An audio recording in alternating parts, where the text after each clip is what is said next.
Okay, so 'tis the season because I just rewatched Ernest Saves Christmas, one of my favorite Christmas movies of all time, and definitely one of my favorite Ernest movies of all time.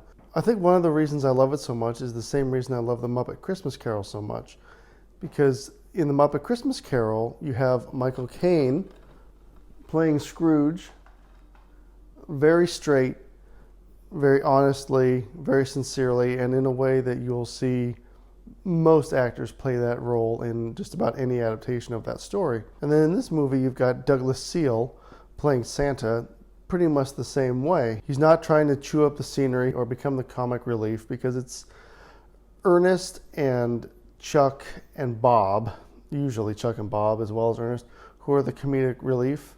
There are moments in each movie where the story dictates at least that the characters be a little funny or at least kind of play in. Of course, you've got Harmony, who goes in with Ernest to the prison to get Santa out, but of course the story is what dictates that moment, so that's why she's there being funny. Do you need an education to be chief, or can just anybody do it? And Ernest fits so well into this movie because he's just so childlike. He's obviously still an adult, but very sweet and innocent. Jim Varney very wisely doesn't play him as just some bumbling buffoon. Surprised? No, not really. This is a very well-balanced movie. The comedy and the emotion all flow together to create the story. The emotional core is actually a core. It actually helps to bridge the story from beginning to end. Welcome back. If this had been made in the 90s, it probably would have been similar, but if it had been made in the 2000s, it would have just been a mess. You know this is going to be a wonderful, respectful movie just from the opening credits. The opening scene is so good. The dialogue between Santa and the man at the airport is just genius, because it's just like two businessmen having a conversation. You know, there was a time when I could remember every name on my list. A lot of contacts. Oh, all over the world.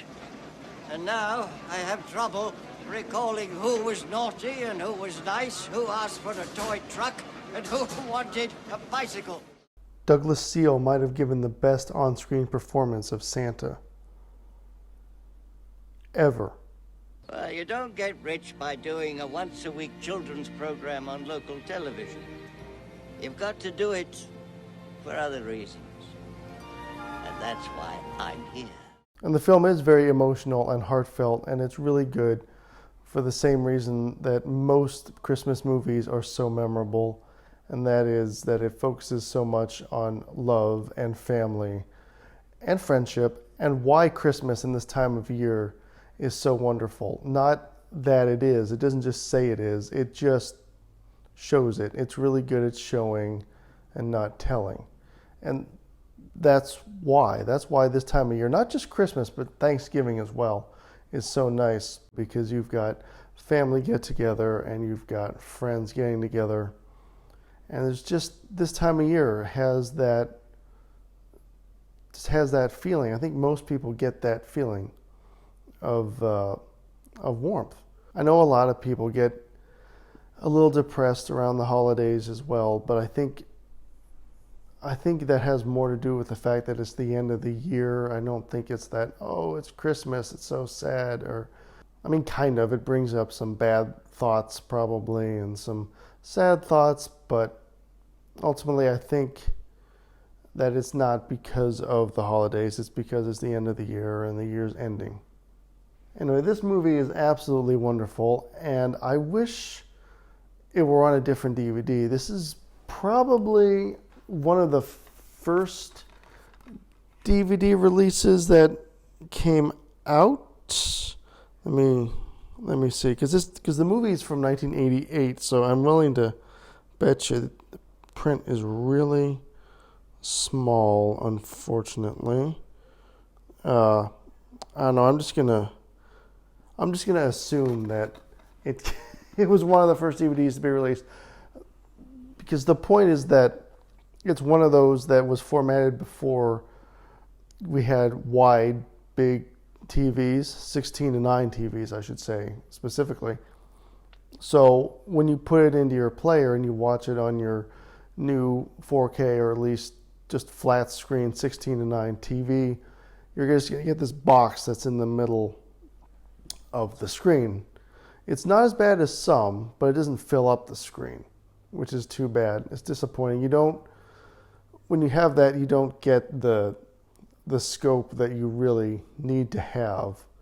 So it would be really nice if Disney, because it's Touchstone, so Disney owns them, would release at least another DVD, but releasing a Blu-ray would be really nice. I mean, there's other Ernest movies that are on Blu-ray. I have Ernest Goes to Jail, which is on a Blu-ray. I'm not sure about some of the others, but to get some special features, it would be nice to have some commentary, and we could get some, of course, but of course we can't ever get it with Jim Varney, which would be really, really nice. It's too bad they didn't release a new one while they had the chance.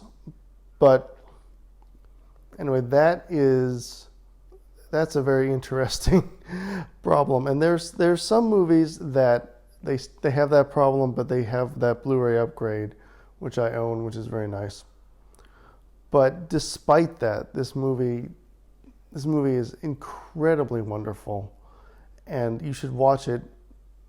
I think not just during the holidays. I think you should watch it all the time, honestly, or at least a couple times a year, not just around Christmas. Christmas movies, I think, that's the problem with holiday movies, is that people usually just watch them around that holiday. But some of them are just so good, they're good anytime. All right, so that's Ernest Saves Christmas. Go and watch it. Thank you very much.